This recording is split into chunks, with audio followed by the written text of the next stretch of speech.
Bonjour, je suis Hakim La'alam et je vous propose ma chronique du jeudi 30 mai 2024. Elle s'intitule Traître un jour, traître toujours.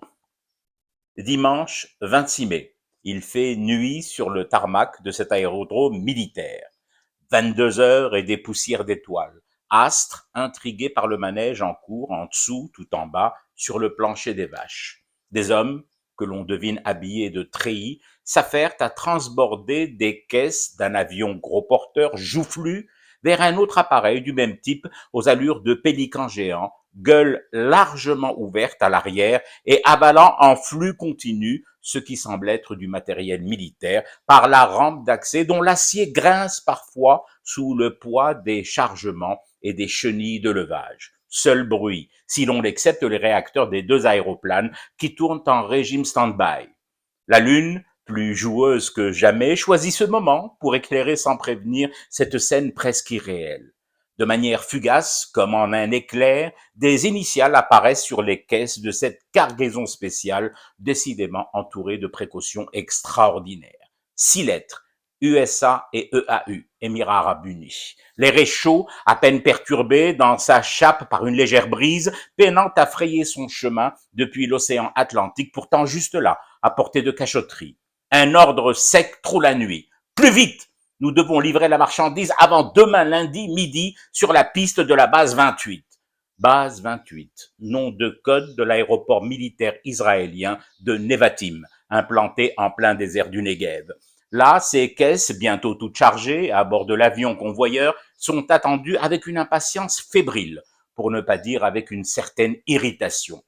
D'habitude, les livraisons de caisses d'armement et de munitions vers Israël se font par rotation plus rapide, beaucoup plus rapide, parce qu'empruntant le détroit de Bab el-Mandeb, le bien nommé, un passage, une voie de navigation en mer Rouge, rendue dangereuse par les actions de guérilla des Houthis yéménites.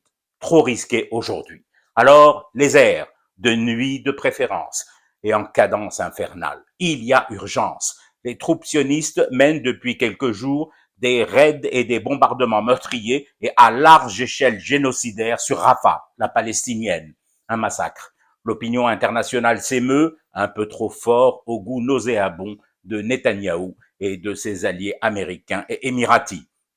D'où l'accélération des rotations d'armes, d'où cet aérodrome militaire peu actif habituellement, pas franchement répertorié sur les cartes des états-majors des zones de conflit. Un endroit discret, idéal pour le transit des armes américaines et émiraties. Le bon plan pour réalimenter la machine de guerre israélienne et aller semer et semer encore la mort à Rafah et dans toute la Palestine occupée. Zut, stop, pousse. Dans mon élan à vous narrer cette scène nocturne sur le tarmac d'un aérodrome militaire baigné par les embruns de l'océan Atlantique, j'en ai oublié une des règles de base de la narration. Localiser et identifier cet aéroport de transit tout de même. Aéroport de Kenitra, ville du Royaume du Maroc, initialement appelée Port-Lyautey, base militaire de l'armée de l'air marocaine, précédemment base de l'aéronavale française, inaugurée en 1932, puis passée sous commandement américain en 1942, puis devenue marocaine en 1962, du moins sur papier. Le Maroc, pays dirigé par Mohamed VI, roi, commandeur des croyants et patron en exercice du comité El-Quds. Voilà! Comme ça, les règles de la narration fidèle sont respectées. Celles de la morale et de la dignité arabo-musulmane, un peu moins tout de même. Je fume du thé et je reste éveillé. Le cauchemar continue. C'était Hakim La'alam. Je vous retrouve samedi pour une autre chronique et une autre façon de dire son amour à l'Algérie.